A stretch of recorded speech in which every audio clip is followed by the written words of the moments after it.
Уважаемые друзья, коллеги, Dear friends, dear colleagues, let me declare our meeting open. It is so good that the agro-industrial complex is very high on our agenda. We have a well-manned, well-represented panel today. Well, we expected Sergei Mitin from the Council of the Federation to join us. And then we would have had 3 deputy ministers of agriculture holding office in 7 years, Mr. Usachov, Mr. Yurov, and Sergei Mitin. Most unfortunately, he was summoned to the government.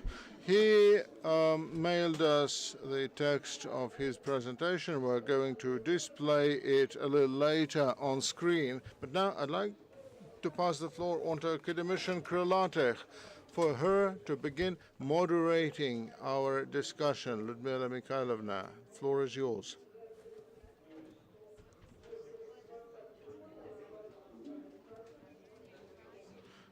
Dear colleagues, dear friends, we are long-standing friends with many of you. We have been friends with you have been friends with our organization, the Russian School of Business, and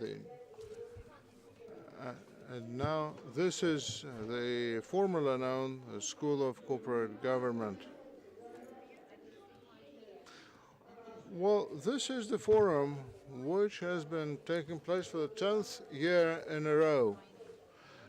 And it is designed so that we could do everything possible and impossible so that our farming sector, lives of people living in the country, and the prosperity of our nation be rational in every respect and be positive in all aspects of our development.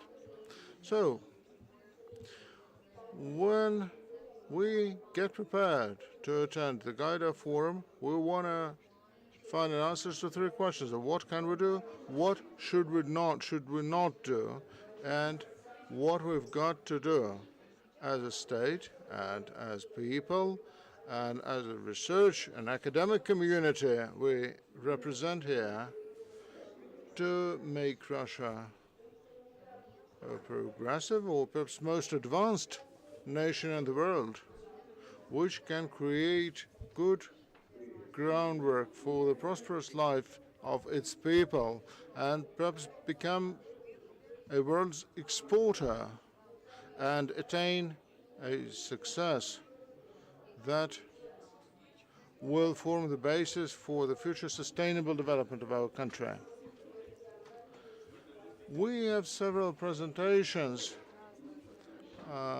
for this session, and the time limit for each presenter is 10 to 15 minutes, and you will then be able to ask them questions in such a way that after this exchange of opinions, you will feel compelled to work harder as researchers and as department chiefs in your respective ministries, that you will be full of enthusiasm for productive work. Do you agree? Yes, you do. Okay, then. I'll give the floor to Mr. Usachov, a well-known person who headed our school for many years at our institute, and he is still at the helm of our institute. So you have the floor. Thank you. So he is the academician of the Russian Academy of Sciences. You may know. Sorry, we can't hear you. Okay. All right. Is this better?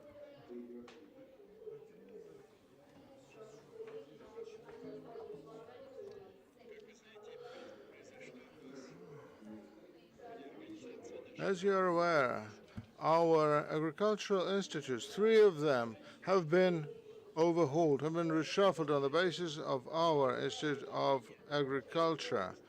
We have accommodated for 2 other institutes, Institute of Information Science and Information of Production, Labor and Management.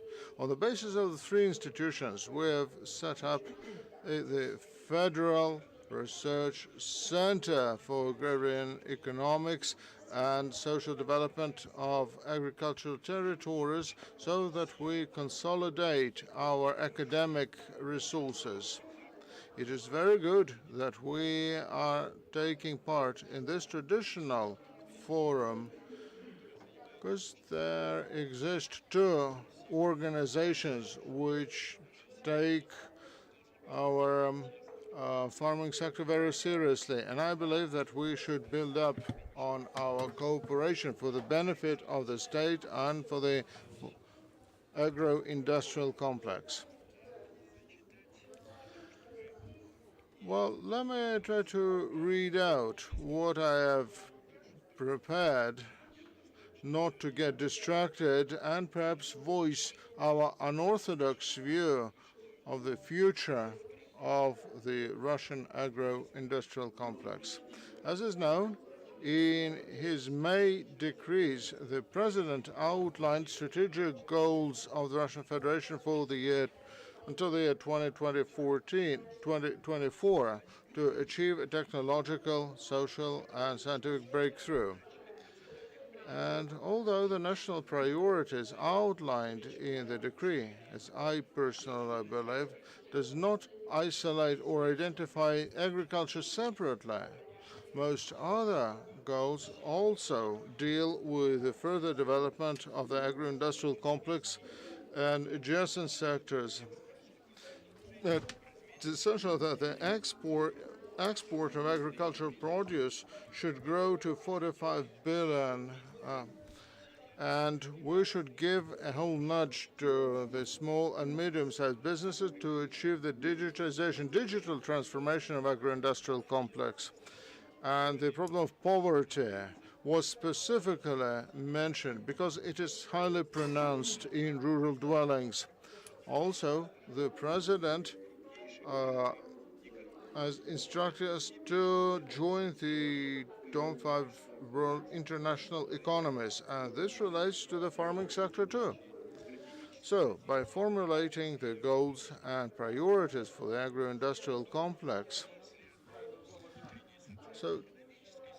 alongside the domestic social and economic situation, we should take account of existing challenges and trends in the international relations, which include a change in the geographic configuration and the global social and economic impact in favor of Eastern, Southeastern, and Southern Asia at an accelerated pace. Secondly, the expected demographic trends, whereas the United Nations expect the world's population to grow to 8.5 billion or 9.7 million by 2027, whereas the poverty and hunger in the world are going to achieve 1 billion. And we further believe that the natural complexes result in the diminishing of farmland and sources of fresh water. We are also witnessing a change in the macroeconomic situation in this country, which affects the state of the agro-industrial complex. Let's take a look at statistics. What is the current status of various parts of the agro-industrial complex and how fit they are to achieve the national goals announced? We can identify several important indices. First, the farming sector has become a sector of the Russian economy which is highly advanced in terms of import substitution. In the past 5 years, the GDP has grown by 5%, industry by 4%, whereas we have grown by 14.8%. However, we also have to note that last year, 2018, we believe that our growth rate will be hovering around zero. The second positive trend is substantial change which have taken place in the ratio of export and import operation in farming produce. Exports have grown. Back in 2017, it exceeded $20 billion. At the same time, the export has gone down by 30+% and amounted to 28 billion. In the year 2018, export grew by 25%, whereas import also grew, but not by very large, by 4% only. In these conditions, we managed to achieve the threshold value of food security program by all major products except milk and dairy products. If we speak about our food security doctrine, and this is one reason why the government is procrastinating with the doctrine. The doctrine is our pivotal program, so I believe we need to expand the list of products which are included in the food security doctrine and augmented by including meat products, and fruit and vegetable, and household incomes, and the ramification and growth of infrastructure of the food market. And alongside positive trends, we have to take note of several outstanding, of a whole number of systemic challenges and problems we're faced with in the farming sector. First, the agro-industrial complex is feeling a trend of the uneven development of various industries and sub-industries, as well as the uneven development of various territories. And the social and economic situation of agricultural producers is becoming very uneven. Some of them are highly advanced, others are very backward. Secondly, one of the containing factors for development is the deficiency of investment resources. And the dynamic here has been very unstable. There's been a decline in 2014-2017.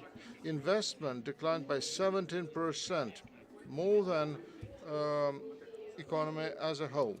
Then we witnessed certain increased a growth of 9%.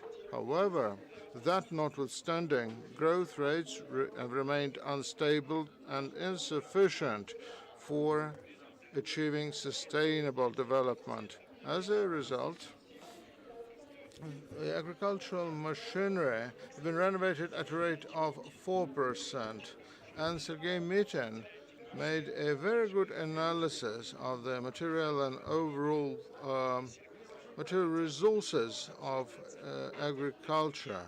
And this analysis is going to be discussed tomorrow at the Russian Academy of Sciences, and hopefully it will serve as a basis for our strategic plan for the year from now to 2030. All in terms of tractors, we're 69% behind major Western markets.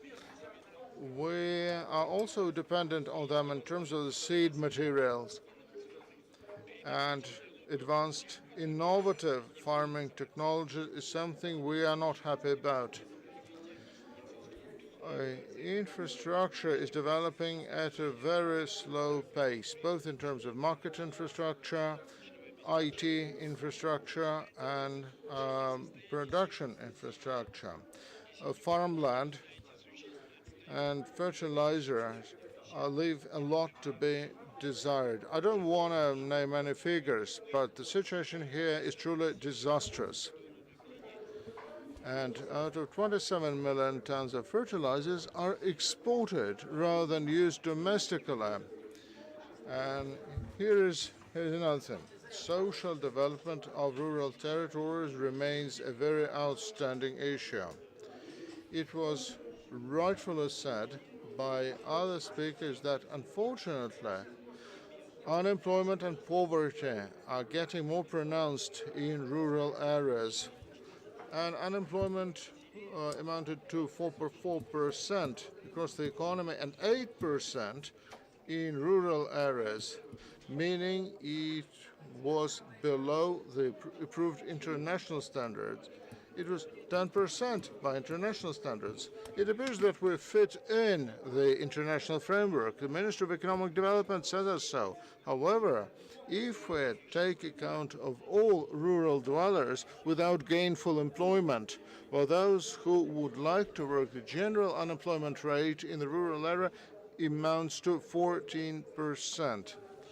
Well, also, there is a lot of difference between general actual unemployment and registered number of unemployed. We only have 36,000 unemployed, whereas the rest, 1,246,000 people, by the ILO statistics, are not entitled to unemployment benefits, and they are not helped with finding jobs. And I believe that 30+% of rural dwellers are low income brackets, whereas it is less than 10% amongst urban population. While the level of salaries and wages in the rural areas is 57% of the average for the economy as a whole. And this is the major reason why migration amongst the rural population is growing. The demographic situation is also adverse. And I'm using Rostad data. I believe that rural population is going to go down by 5%, and the economically active population going to account less than 50% of the total population. And upon instruction of the President and the government, before June the 1st, 2019, we are to review and approve the state program for the development of rural territories. And we have to applaud Mr. Gaidar, Alexei Gaidar, who insisted on the development of such a program, and we place high hopes on this program in terms of increasing the growth rates in the rural territories. We further believe that the new program for the development of rural territories should not exercise a sectoral approach. It should be an across-the-board, a complex program, so that the rural territory should be the target and the focus of state policy, combining the advancement of the farming policy, other production facilities and engineering infrastructure, and social services. In this way, when we develop it, we have to use the triple approach, which should include economic, social, and demographic, and as well as ecological aspects, without which we believe it would be impossible to ensure sustainable growth. And since the main way of economic activities in rural communities today is regulated by the main government program of developing agriculture, economic aspect of this program for developing rural communities should include measures to stimulate non-agricultural activities in rural communities. The social demographic aspect has to call for the measures to increase the standards of living of the population. When it comes to environment, we have to prevent the pollution of the soil, sand, and water. At the same time, it's important to increase finances and to increase the number of events to support local initiatives. One additional finances source for different events we would like to identify is the special payments from the revenues based on exports. But you know that the producers, they receive or do not receive. They may not know that what they've received from selling, let's say, their own wheat or barley, which means that we need to new approaches to manage this process. This could be built in a specialized body, which would ensure coordination and implementation of these kind of programs. And other possibilities, for example, the clear identification in all the public programs. We have 21 such programs in Russia. We have to allocate finances to implement measures on a separate budget item, not on the leftover basis as it is right now. If we conserve the current situation, it may result in a irreversible situation. One important macroeconomic factor which aggravates development of the agriculture is instability and the low demand level. In the years 2015 through 17, the real disposable incomes, and we always have to come back to that, real disposable incomes decreased by 12%, and demand for food decreased by 13%. Small growth of these indicators in 2018 did not change overall situation.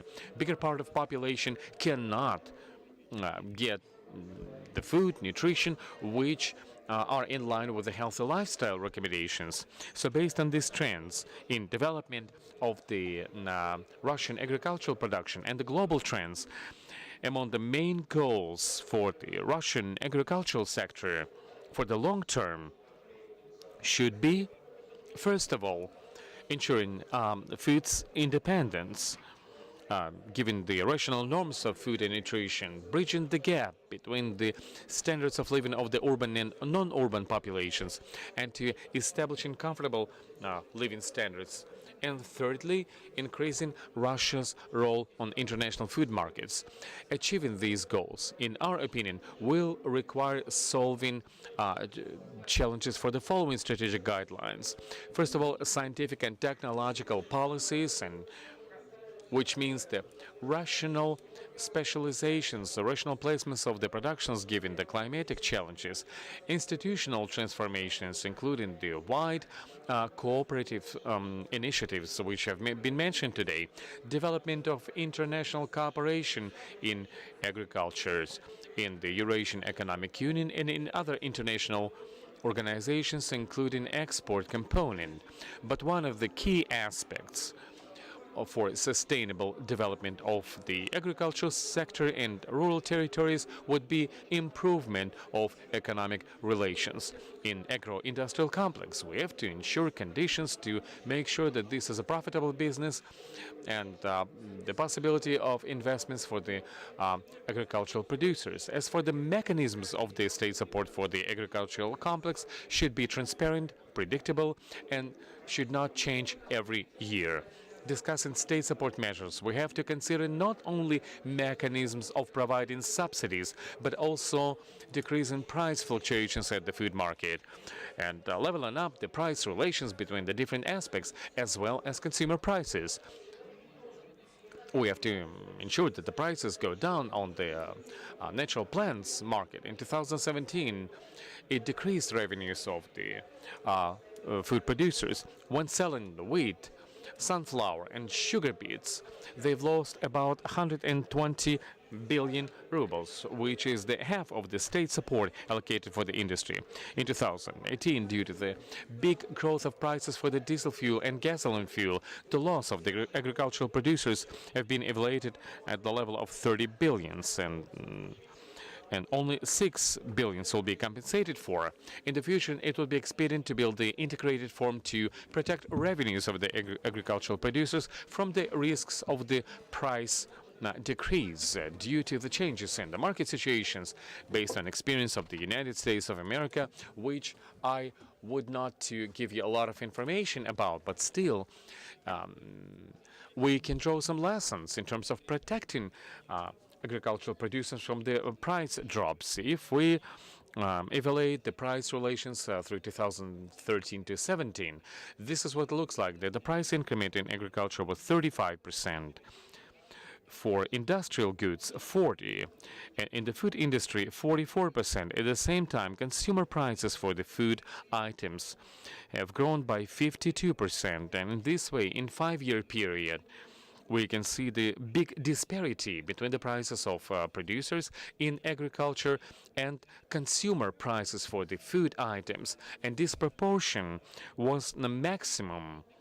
In terms of correlations, the price index was 88%. The deviation from the parity relation was 12%. And this way, this ongoing disbalanced price relations results in the big financial loss for the producers and unsustainability of the whole industries. To level up the price relations, it takes to create the whole complex of measures which we are proposing.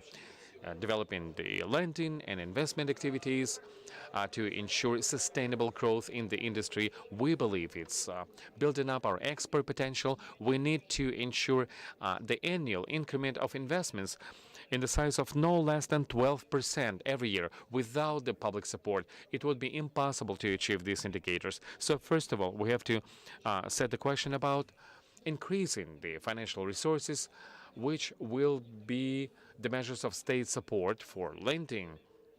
Next is insurance. I believe that insurance in a very deep crisis. Plant breeding. Only less than 2% of the areas are insured in animal breeding. Basically, we do not have an insurance market. In conclusion, I would like to say that to tackle all the challenges of the May's executive order by the Russian president and to realize our export potential, ensuring the sustainable growth of the industry, we need to ensure the every annual increase rates no less than 2-3% per annum. By 2030, against 2016, the growth will amount 1.4 times, which will ensure the accelerated development compared with global trends. At the same time, the level of salaries in agricultural sector has to be increased to the average level across the national economy. Dear colleagues, implementation of this scenario will require the annual increase of investments between 12 to 14%. And as I'm finishing up, I would like to say that these guidelines for the agro-industrial complex development are in line with the global trend of the agriculture development. At the same time, will require enhancement in agricultural policies, transformations of the agro-industrial complex, and some of these ideas we tried to present in our paper. And the increase in Russian export will require the whole complex of the problems which I've mentioned, including economic conditions and prerequisites for enhancing productions and integrated development of the non-urban areas to increase the quality of standards for Russian people. Thank you for your attention. Igor, thank you. And as usually, we have seen very clear presentation. Do people have any questions about this presentation? We have very limited time. So as for the first presenter, we would like to take 2 questions from our audience. Who would like to ask questions, ladies and gentlemen? It all seems to make sense. We've saved time. We've saved time on questions. Evgenia, may I ask a question to the representative of the Ministry of the Agriculture of Russia? We have 2 senior leaders of 2 departments of the Ministry of Agriculture, one of them for agro-industrial department, and second one is state support. Maybe you have any considerations or comments regarding this presentation. Ivan Grigorievich has actually described the problem on very deep level. Ivan Grigorievich made very clear presentations about all the areas where we are working. It's all absolutely correct and makes sense. Makes sense. Oh, yeah, totally agree with that. Yeah. Yes, please. Hello.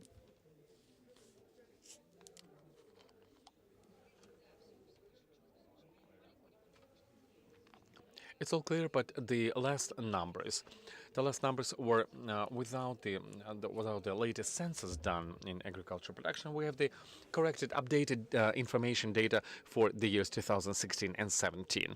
Anybody else, please, introduce yourself first.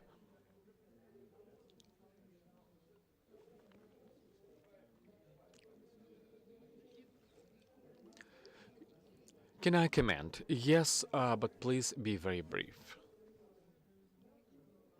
Go ahead. No, I think this person wanted to say something regarding the presentation, but please mind the time.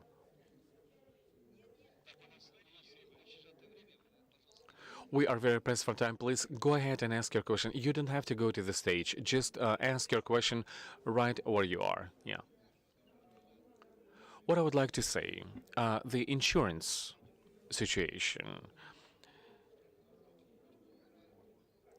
it's incredibly at a low level, but we had the peaks of insurance in agriculture, where we were insuring a lot of the lands, a lot of the planted areas, under crops, and about the same volume for the legal companies, legal entities in agriculture. And now, since our insurance policy is basically non-existent, and Ministry of Agriculture is responsible for that, in part, insurance supervisory body and the Ministry of Finance, then it's all now boiled down to zero, basically. Ivan Grigorievich has mentioned about that. I'm sorry, but we don't have much time. We have to give the floor to the next presenter, and we'll go back to your question when we have time for Q&A session. Okay. Couple of words. Would you react to that? No, it's okay. Irina, we have to keep going along our agenda, and I think we'll have a discussion later on. And now let's listen the main presentation. Dmitry Yuryev. Dmitry Yuryev is the next presenter, and he is one of the head of the main exporter of the United Grain Company, Dmitry Yuryev, that is. And we would like to invite him to the stage, and since one of the topics of our today's discussion is the export development, as it was instructed by the president, as well as increasing the living standards in rural areas. Dmitry, as a representative of one of the biggest exporters in Russia, I think it will be very interesting to hear what you have to say. Thanks a lot. The development of the agro-industrial complex today, as Ivan absolutely rightfully pointed out, is one of the drivers of our economy. If we look at numbers, if we look at the history, about 10 years ago,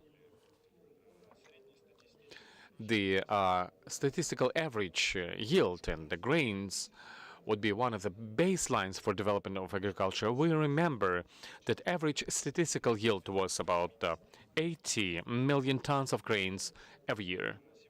Today, we've stepped the threshold of 100 million.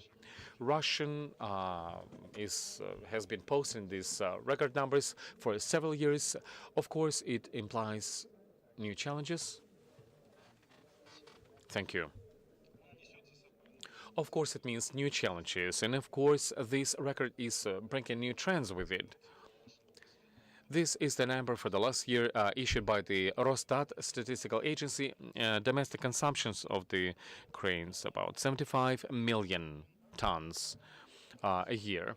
And this number is not changing lately. It's about dividing 50% for domestic consumption, bacon bread, and the special grains, fodder grains. And the production has grown about 5 million tons of the grain. It was related, this kind of growth was related. We have the big increment in the animal breeding. At the same time, we have the new and modern industrial complexes being introduced, where the conversion of the feeds is quite effective. And LPKs are are being taken out, and these replacements is ensuring the same statistics, and the increment is 3 to 5 million tons lately. So what could be the next driver on the grain markets? This would be two factors.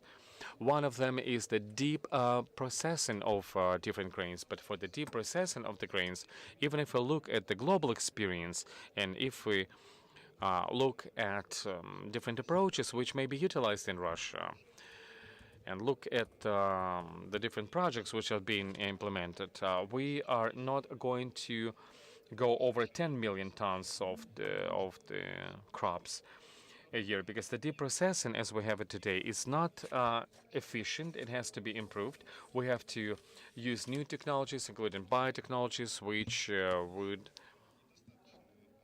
which are not really well developed yet. So these 10 million thresholds, I do not think we'll be able to change that in the years to come. But again, the grains are the basis of the agro-industrial complex. So the annual production of the grains should be at a certain level. And by the way, the leftovers should not be dominating the market. It should be certainly like a cushion, economically speaking, but it should not be built up. So all the extra grains, extra crops that we have for production, one of the alternatives would be export of our grains.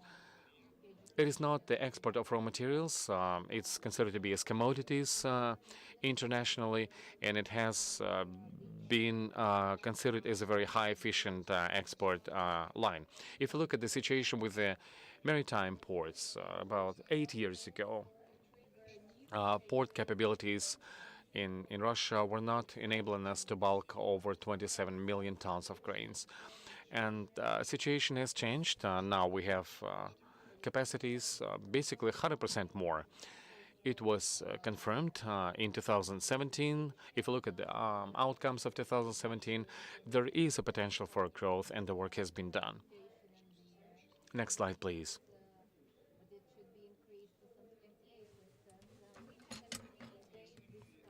But if now we will look at the infrastructure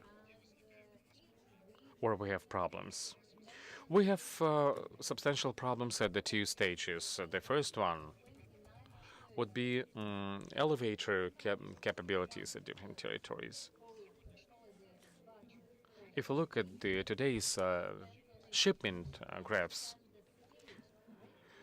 which is the case not only when we do the export, what we have to deal with when we ship it, not only for export, but also for domestic market. It's a very long dispatches from the elevator capabilities. And secondly, Russian railways is not always up to the challenge, because we do the export via the seaports of the Azov and Black Sea basin. We have very big workload on Russian railways,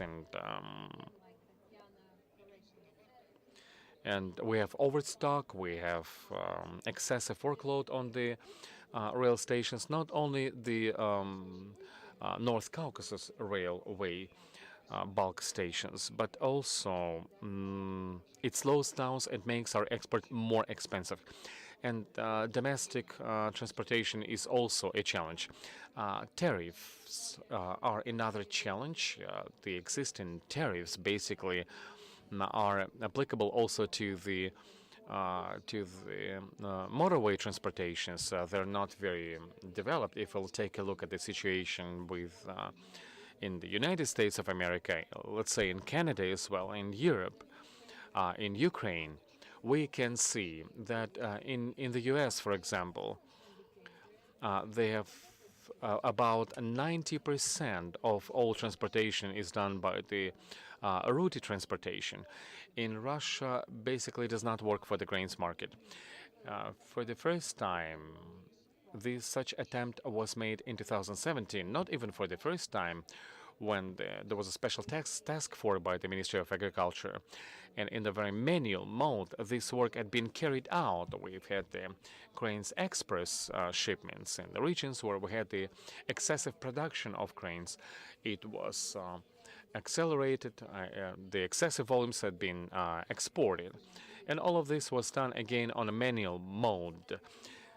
But in reality, this system should be working as a modus operandi on a normal way. Then it makes our production competitive, and then it affects the price, because this kind of routed dispatches, they have a discount when you build this kind of routes. If you look at the tariff policies, different price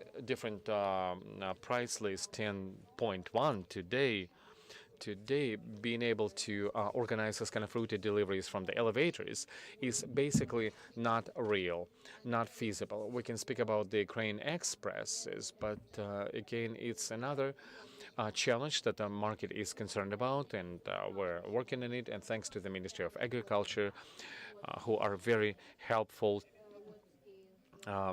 overseeing the work of elevators and the agricultural producers. We do this work. There are some other problems related to carrying the goods on the railways. If we're speaking about the locomotives capacities, and if we look at the scenario that the Russia will be producing over 100 million tons of grains, the existing train capabilities are not enough.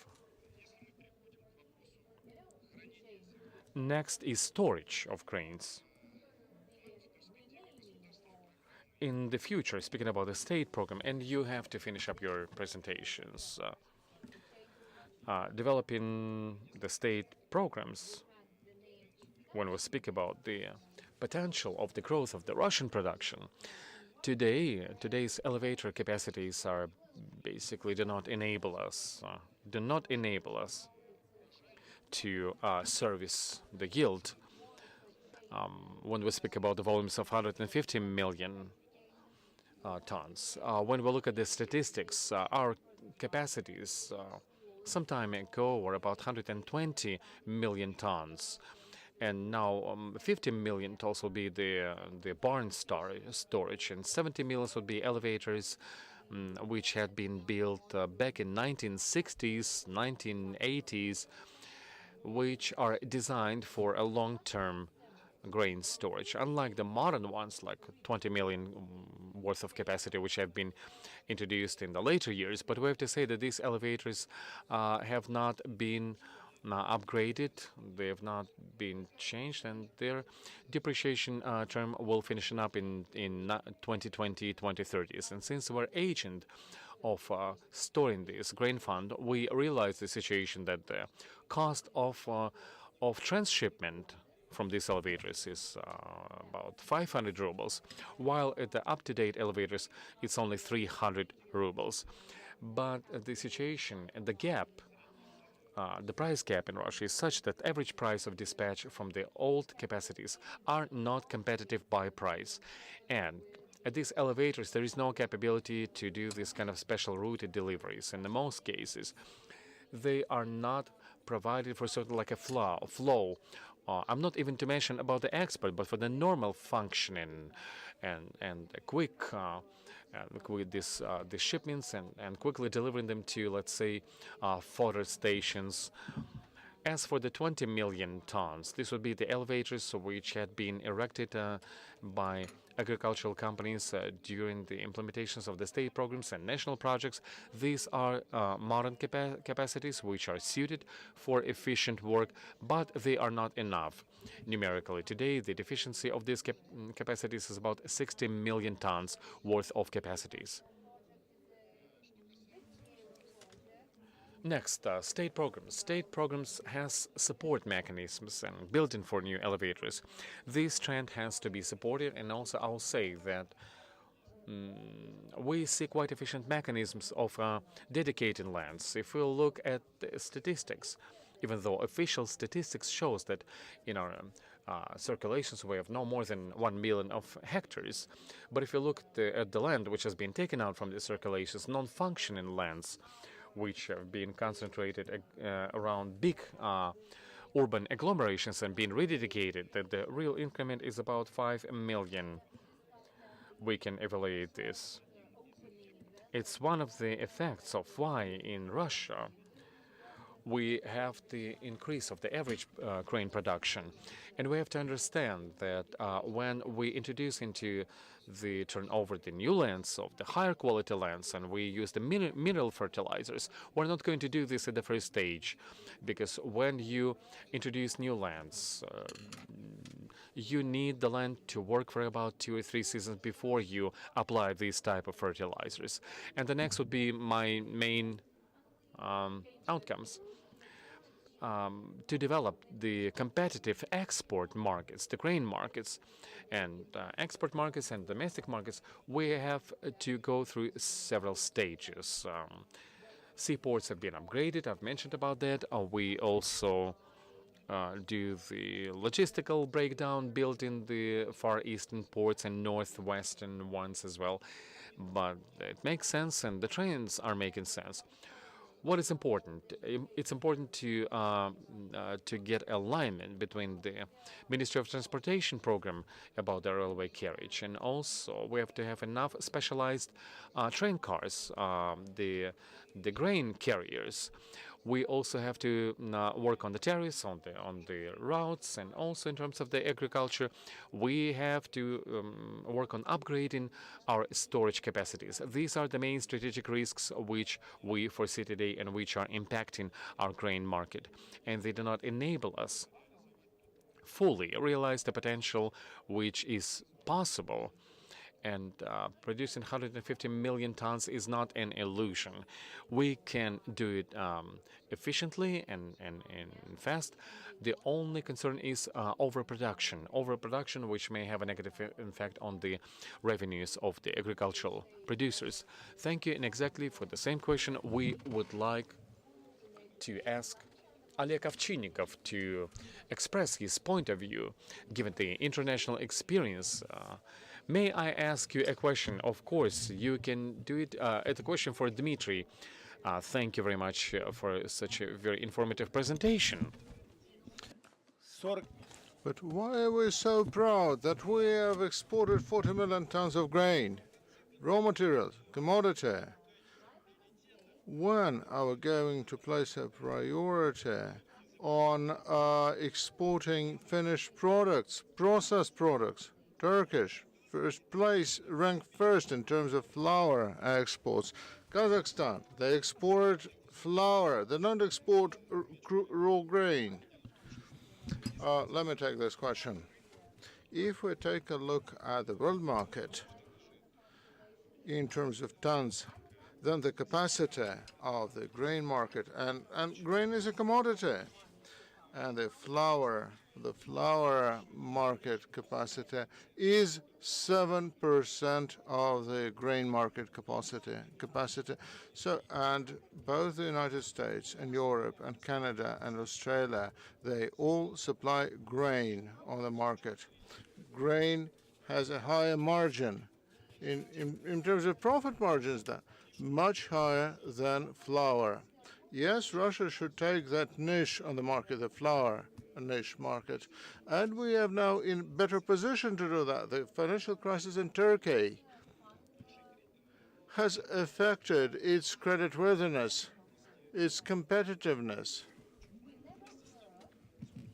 And now, well, after the crisis, they're now better positioned to churn out flour because they have to pay less to their workers. But the price of flour is not more than $2. This is a good situation because they have to import grain as raw materials for their flour production. We have to take that niche on the market. But speaking generally, thinking globally of Russia as a global exporter, then the grain market is our priority. We've taken that niche and we now need to broaden it, to bolster it. We cannot afford losing it. Thank you, Oleg Grigorovich. You have the floor, please.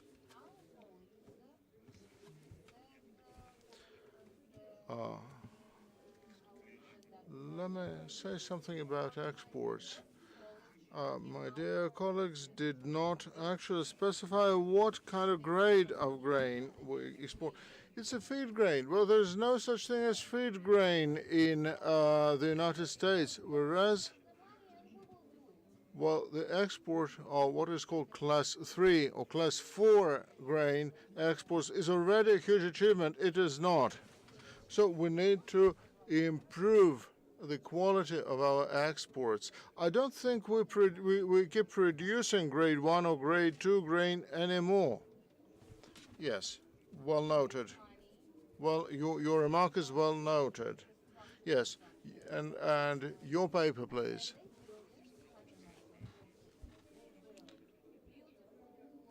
One, two, three. Hello, hello. One. So I'm speaking right into the microphone. Should I move away, move farther from the microphone? Okay, then. Okay. So, Mr. Ovchinnikov, Mr. Oleg Ovchinnikov, can I actually introduce you to the audience? You are a doctor of sciences and chief of the Center of Agrarian Problems, the Institute of the United States and Canada. You are a well-known person, well-known to us at least, and you are a very interesting person indeed. 10, 12. You gave me 15 minutes some time ago. Okay, 15. So actually, the time given to me is very limited, so I'd like to offer you a brief overview of most interesting things and try to draw an analogy to the United States market. First, I want to express my opinion as regards two assumptions which are treated as basic. The first one is this: the agro-industrial complex of Russia has achieved a serious breakthrough, and the country is practically fully self-sufficient in terms of major agricultural commodities. I would question the validity of this assumption, and this is why. First, and what are these assumptions based on? Rosstat data? The 2016 most recent poll taken by Rosstat says that actually the figures are above reasonable. According to some estimates, we are reevaluating previous statistics, and we are realigning our statistical data, and the updated statistics are 12 to 18% lower than previously announced. Secondly, we are self-sufficient in terms of foodstuffs. Well, this assumption is actually not supported by other Rosstat data, because average per capita food expenses of an average Russian is 30+% of his entire budget. I'm sorry. Right. About 180 rubles a day. Colleagues, please give me a clue. So what is the actual food budget with a daily expense of 180 rubles a day? The Rosstat says that a lot of people in Russia are living below the poverty line, and they're spending in excess of 50% of their household budget for food. More than 50% of people living in cities are not using any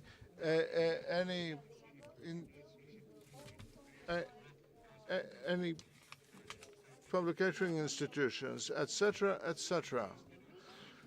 We should separately mention the quality of food in Russia. It has gone down substantially. It has actually plummeted, and the import of palm oil is one indication, because it is used very widely, superseding regular foodstuffs in Russia. Well, this is self-explanatory data. And I'm not going to reiterate the widespread nature of counterfeit foodstuffs in Russia. drive like a couple of 100 kilometers away from Moscow to any rural or provincial supermarket in Smolensk or Kostyuma or in other areas. Well, drop by in Pechorichka or Magnet supermarket and take a look at what people are buying. And then you'll have a very good clue of what they are actually buying and why they buy so much in terms of surrogates. They're not buying cheese, they buy the so-called cheese products. And why have the stocks of Magnet went down through the floor in recent years, and while the financial standing has not recovered, people cannot afford quality food these days. And self-sufficiency in foodstuffs is not so much evident under this context. Third, number three, the development of agro-industrial complex in Russia is there, and it is substantial in some regions. However, it is kind of lopsided because huge areas of plough land remain uncultivated. Many rural territories are actually devoid of any population. People have left them. Stagnation is there, and some economic agents have to work for the benefit of others, and their rights are infringed on. This is why we need to take on some recommendations and borrow an international experience. I believe that we need to take regular polls, like in the United States. In the United States, they take polls every 5 years, and they come up with solid and reasonable figures, unlike us. Secondly, I believe that we need to launch some food assistance programs, like in the United States, which spends more than $100 billion on food assistance programs. In this country, they've been trying to do something like this for the past 5 years to no avail. And of course, we need to increase household incomes. And we need to redistribute. We need to redistribute incomes between various social strata. Global trends in agriculture, and, well, which should be guidelines for the agro-industrial complex in Russia. Well, they are outlined here on this slide. First, the exhaustion of natural resources, the globalization of the world economy, change of the quality of population, acceleration of scientific and technical progress, and the urbanization of the population, which constitutes a problem for rural development.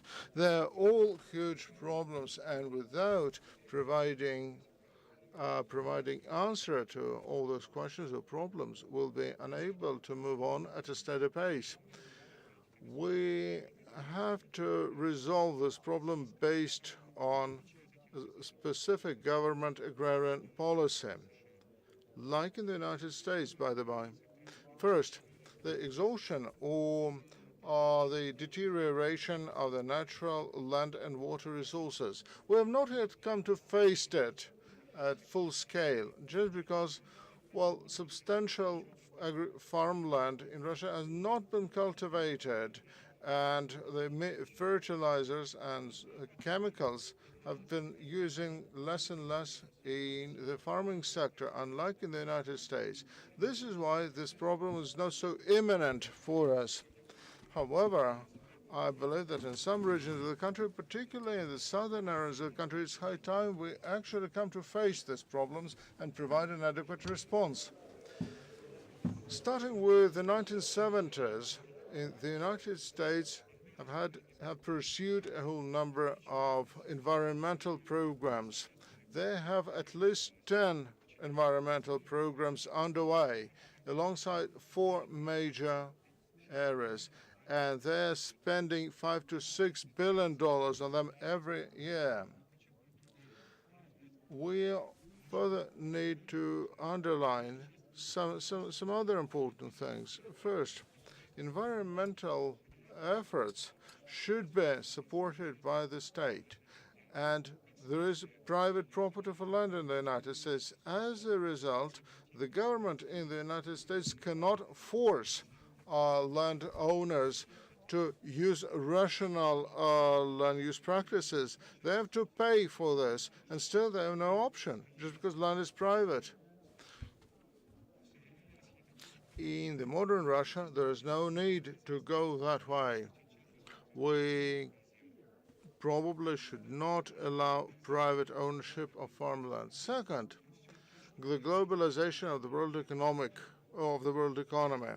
I believe the growth in separatism are temporary. I believe that everything will go back to basics after Trump is gone, and there is no alternative to globalization. In 1950, foreign trade in the GDP amounted to 10% back in 1950. Now it is over 30%, and local economies are increasingly dependent on external markets. And Russia has felt sharply the effects of globalization. So what can we do about that? We actually need to get integrated more. And there is no future in protectionism. Russia should become a member of global alliances and develop the foreign trade infrastructure like all developed countries do, United States amongst them. As part of the Department of Agriculture department is financing the foreign trade programs to the amount of $1+ billion a year. They're promoting American farming produce internationally. And here's a chart to support this. Unfortunately, despite the declared plans to expand our export operations, well, the status of our agricultural exports is incipient. Third, a change in the quality of food. This is a very topical, a very urgent program, because we need to provide enough food for the starving population of the planet. And the entire humanity has been busy doing that over the past decade. So there used to be 19% of the world population starving back in the 1990s. Now it goes down to 12% of the population, or 830 million people. According to FAO, the caloric value of a person's diet has gone up by 30%. Still, there is another aspect to that. Because, well, this is achieved by the intensification of the farming production and the intensive use of agrochemicals, veterinary drugs and hormones, antibiotics and others. In the United States, they feed 10 to 15 million tons of antibiotics to agricultural animals, and this certainly brings down the resistance to diseases and creates a lot of problems for the health sector. I think we're really behind the schedule, really. So please, 2 more minutes. We shall have your paper published, because it is very important indeed. But we have so many speakers in our list. Yes, we understand that, but we are really behind our schedule.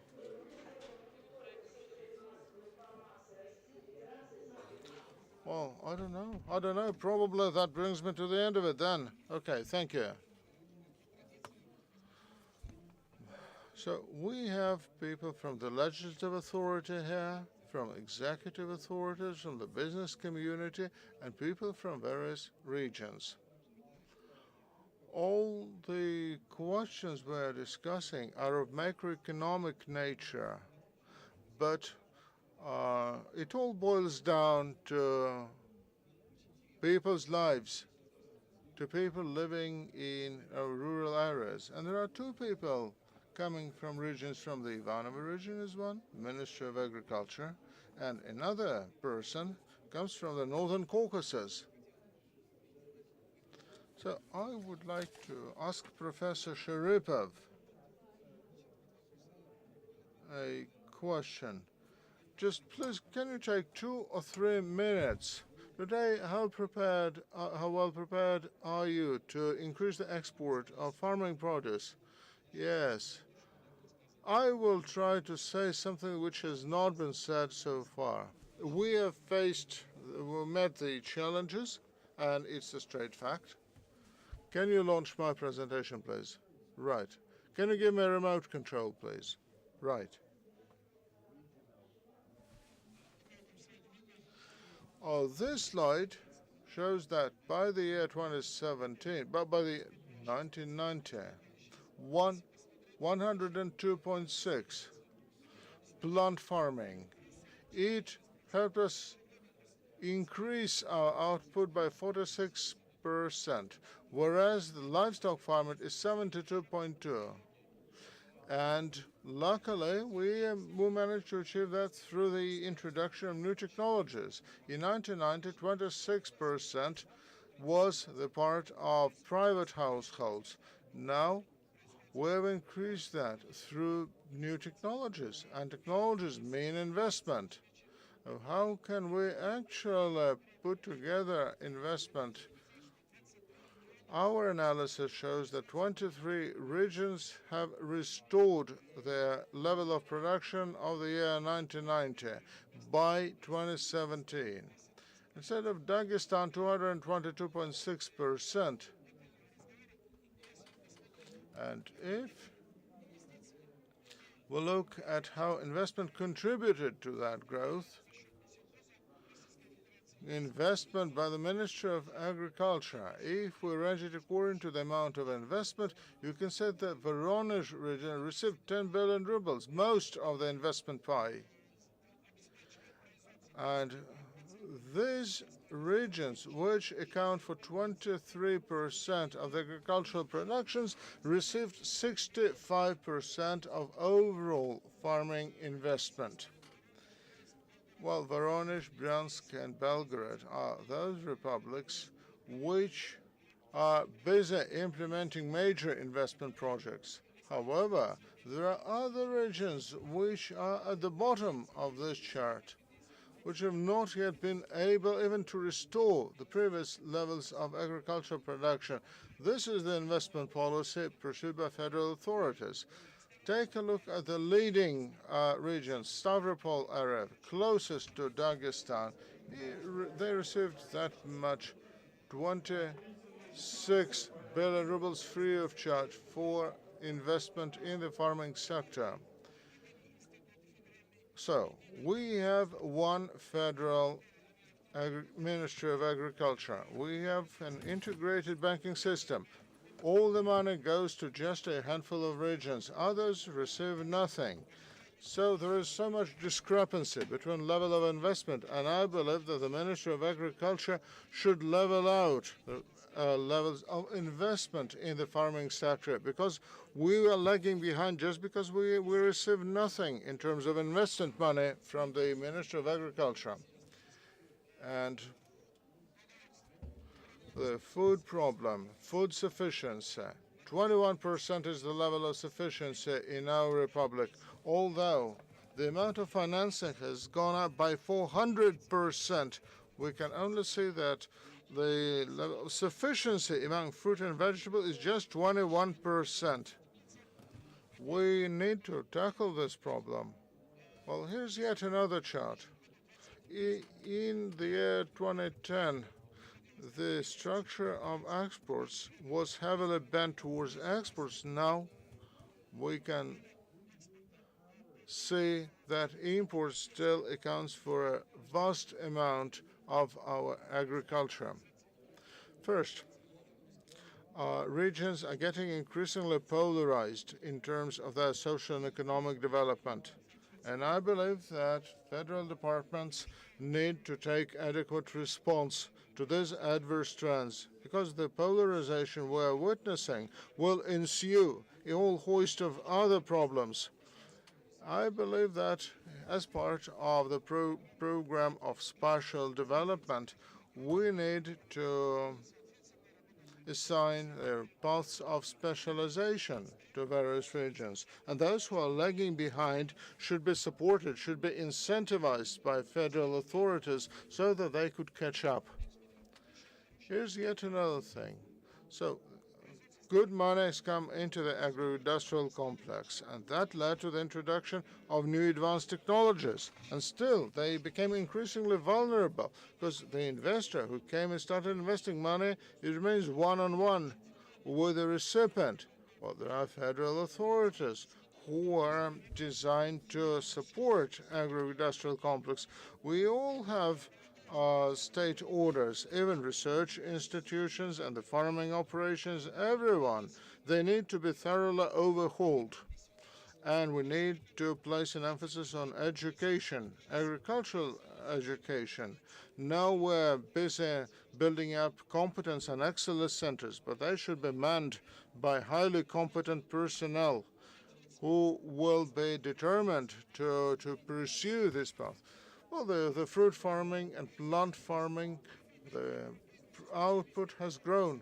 But do they really have new highly skilled experts with 57 agricultural institutes around the country? I don't think so. So that makes it. Thank you very much, considering my time is very limited. Yes, at least we see that your region is working, that you are not only relying on federal authorities, you are working for your own good. Thank you. We have other speakers. But I believe we should give the floor to people from regions.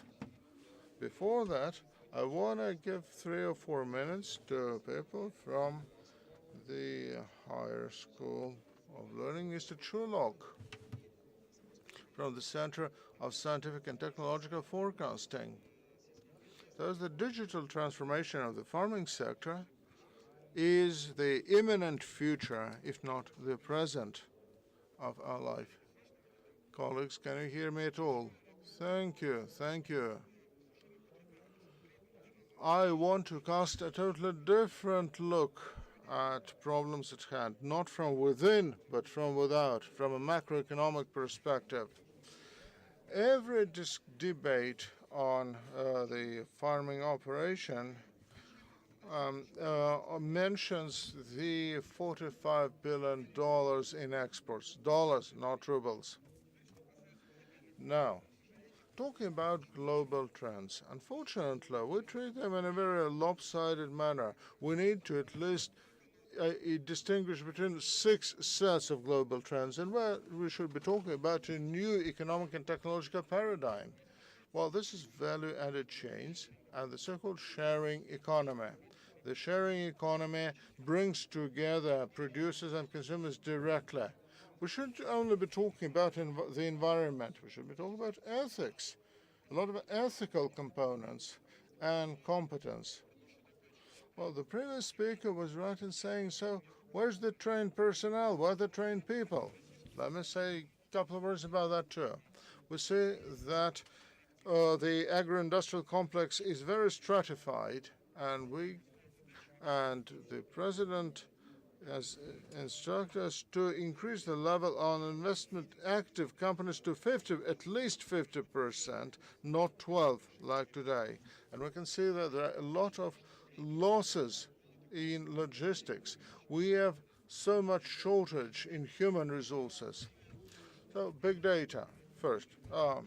Big data is just a bon ton in any academic discussion. Secondly, they will actually give us an intersectoral outlook.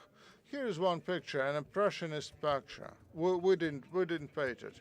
Here's the big data processing and analysis system actually made up this picture. The OECD data, consultancy data, everything brought together. This is what the future agro-industrial complex looks like. And each dot in this painting is a cluster. So you may have difficulty in perceiving what it is. So let me identify some of the points on this chart. Here we go.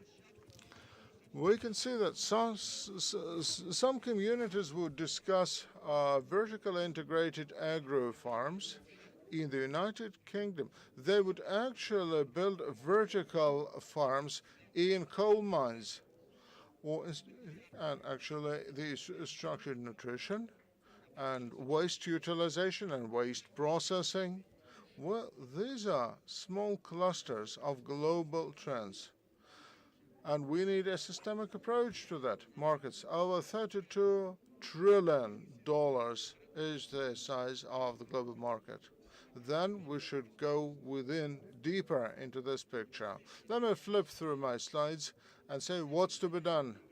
First, we need to treat global trends as an across-the-board approach. We need to make use of big data. And there is a great paper in the Ministry of Agriculture, the forecast of economic development until the year 2030. Even before May decrees were issued, it outlined two scenarios, the technology adaptation and technology breakthrough. And you can see export expansion. It was already there before the May decrees.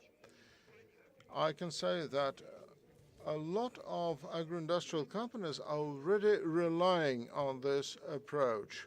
Considering the stratification of farming sector, we need to identify 5 components, which is the gist of the international experience. So somehow you haven't mentioned Brazil, but Brazil has been most active in promoting its farming sector. We could have mentioned it here during this session. Brazil, the United States, Canada, 5 components. One is the global vision, not from within, not about the yields, not about the tons, but from without.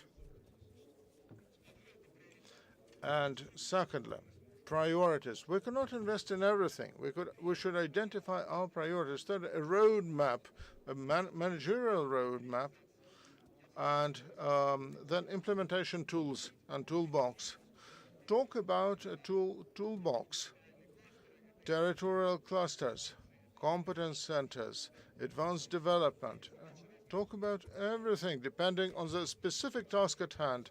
And finally, a fine script for the most important thing, and the ongoing monitoring. We should keep our hand on the pulse, and we should identify new and emerging threats. And finally, coming back to this interesting picture, it's just a screenshot. However, this is a dynamic representation which shows how diverse our agricultural sector is. And if we want to look for the goals, we also need to look into space. And we have another presentation, Digitalization of the Agriculture. We have the representative of one of the main journals, AGRO-INDUSTRIAL journal, and the head of this project, AGRO-INDUSTRIAL. For about 2 or 3 minutes, he will share with us what's the problem, because people confuse digitalization and automation. Nikolai, the floor is yours. Thank you, Anatoly. And of course, 2 minutes will not be enough to share about anything. Give me at least 5. Can I have my presentation on screen? That's not it. Or do you want me to use somebody else's presentation? And while they prepare my presentation, I would like, in a very concise and specific form, I don't have much time today, obviously, but I want to formulate and think with you what digital agriculture is all about.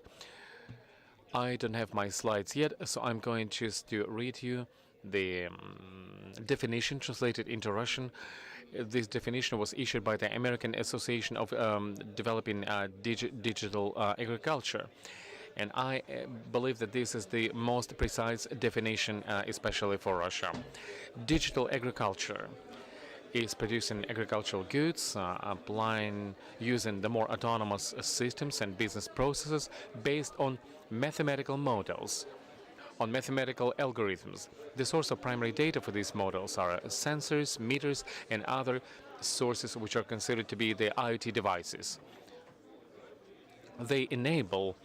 These devices enable us to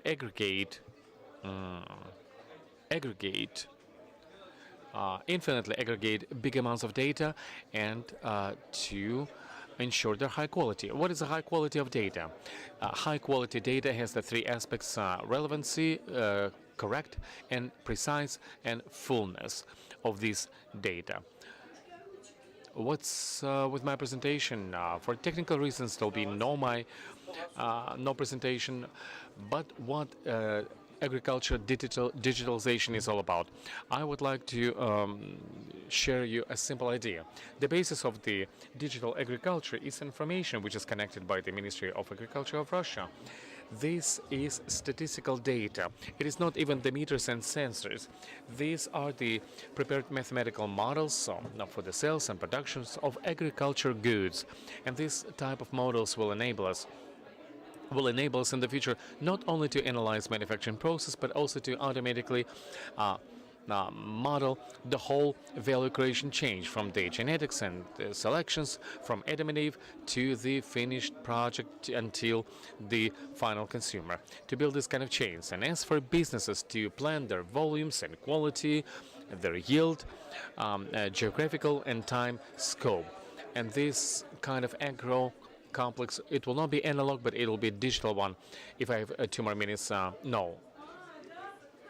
1 minute, I was given just 1 minute. And since I have only a minute, I am going to share with you this idea. Who will be the driver of digitalization of agriculture? First of all, we will not have any digitalization in conjunctions with the presidential election. It's about patience. It's a certain number of dollars per hectare spent within years, but it's a good thing. And first of all, we need simply to get used to it. We're not even to this point. So the driver of digitalization will be vertically integrated holdings, agro-industrial holdings, whether we want it or not. People say, oh, they'll break it down, they will not go down. No, it will be these holdings because they are to be the pioneers. And by the way, examples of the digitalization, they are in such fields as, for example, oil and gas industry. I don't have time to give you examples of the ConocoPhillips digital. Check out how this company in the later years have totally changed its strategy of development until 2030 something. The oil and gas looks very much like agriculture, big assets, but we have lands and they have oil fields and deposits, which are far remote from the decision-making centers. Can we go back to the previous slide, please? One more, so that everybody see the definition, because this was the whole point. And when we speak about the oil and gas industry have the very first solutions in IoT and what we call the global digitalization. Could you please go back to the beginning of my presentation? Yeah, that's it. This is the definition. Now I am sharing this. It's a digital agriculture. And we're speaking about individual technologies, what agro holdings are doing right now, the programs and the equipment manufacturers. You can get cloud solutions. We're speaking about individual technologies and solutions. But for the digitalizations, it's a long way to go, but we are beginning to make the very first steps. Please, please, please.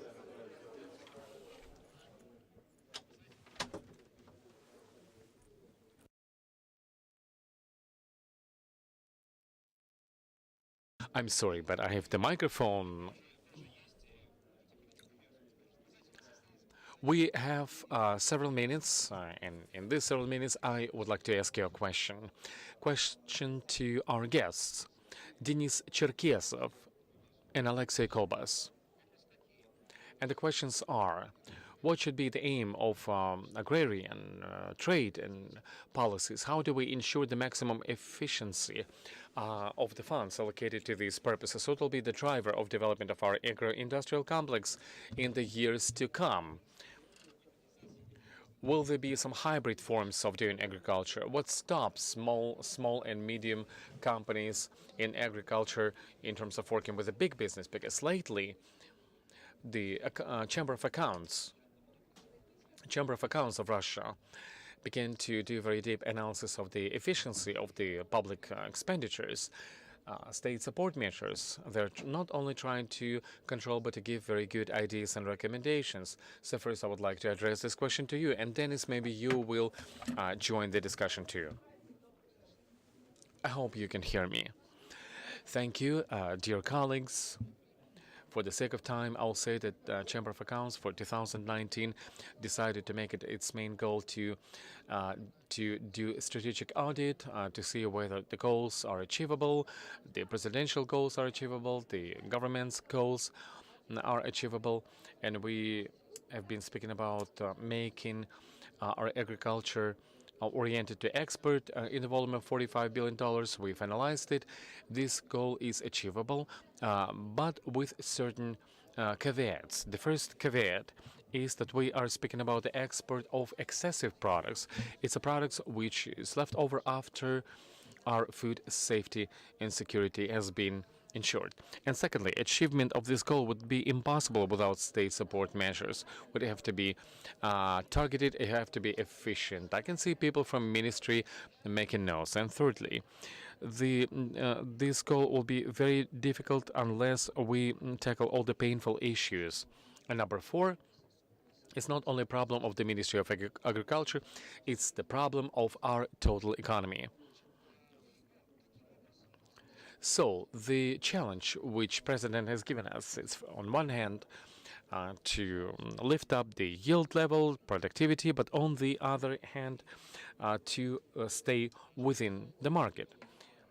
As for the measures of support for Russian agriculture, as not to give you a lot of numbers, I will say that in the last year, Chamber of Accounts have double-checked on the efficiency of the funds which have been sent to support the small companies. It's only 12% of the total agriculture in Russia. But in plant breeding, these small companies in some regions of Russia are up to 100%, and on general, about 60% of the total market. And basically, we have to say that this measure of state support unfortunately is not in very popular demand. Less than 2% of economic operators are using it, and they produce less than 1% of the total product. First of all, those who are using this measure of support, the rate of increase of their productivity is 10 times more than the rate of productivity of those who do not use these state support measures. And why this measure is not popular? We believe that Ministry of Agriculture is a key here, because this measure is considered not as a special purpose, but as the support measure, as a social. It's a small business. That means that we have to support the people who have to be employed. And so these funds are not used according to the purpose. And usually the funds are given to the companies which formally do not have the right to achieve them. But still, this measure is efficient, no doubts about that.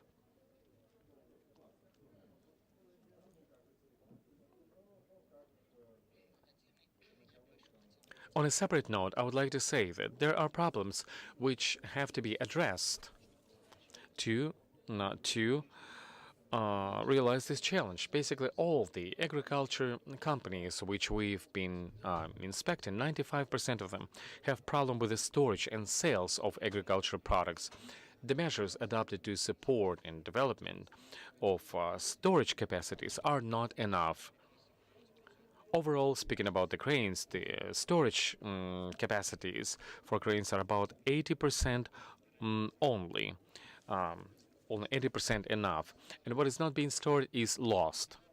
The second problem is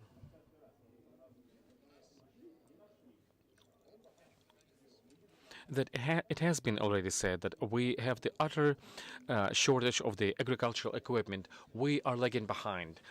And our analysis has shown that, according to the last year's data, the yield of the grains was 122 billion tons. The uncollected, simply uncollected, left on the fields, no less than 15 billion tons. It's, I'm sorry, not billions, but millions. It's a big loss.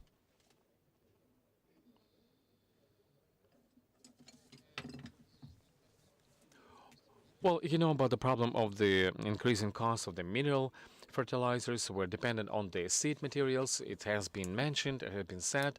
We've heard about that. I will not repeat myself, but I go back again to this issue. To solve these persistent problems, we need the involvement of all the stakeholders in the economy to solve this problem. Thank you. Dennis, Your question is that you pay a lot of attention to increasing the standards of living of people living in rural areas. And what's your perspective? What's your take on this topic? Anatoly, thank you very much. And I would like to say about different things, but as for your question, I will say that yes, we do our best in the last year and this year to attract more regional and federal money to make the rural areas sustainable. It's very important. It's related to development of the agriculture. And the social component is super important. We simply cannot develop the productivity. It's difficult to attract employees, attract people into these areas. But as for the measure of state support, there is no perfect solution. I've worked on the federal level, I've worked on the regional level as well. And as for the state support measures, there are no perfect measures. And I have two conflicting views. One of them is saying that, yes, there are many business lines which have to be supported. On the other hand, very often Russian business is saying, please stop changing these support measures. Give us something, at least give us some solid time period to understand that that there are steady rules of the game. Both options are possible in our development, but we at some point in time we have to stop, we have to make up our mind, and we have to adopt for 2 or 3 years certain support measures and not to change them. I would like to mention another important trend. At first, it has been brought up in the discussion. It's climate change and global warming. You would think what it has to do with Ivanov region, which I'm representing, and Russian regions. But in my day-to-day work, I see that. I have been encountering that for a long time. My colleagues from the southern regions of Russia are complaining that the climate changes are affecting them every day. Drought is every year, or other climate distortions. And we have investors who are right now coming from a southern region of Russia, and they come to us because they want to diversify their risk. They know that the moisture levels and the climate sustainability in the Central European part of Russia, it's a very important factor which is playing more and more importance every year. And speaking to our non-Russian investors, I'm saying that when you speak about certain millimeters of precipitation a year, sometimes it's more important than having a black soil or high fertility of lands, because when you use the right technologies, you can achieve high yield levels, even in the non-black soil territories and regions, and we've seen that from the experience. And on top of that, even my recent travel to Uzbekistan is showing me that the climate changes are impacting Russia, in addition to big negative consequences in general for the world and for the southern regions of Russia, but they also provide this trend, problematic trend, I would say certain advantages when it comes to developing agriculture.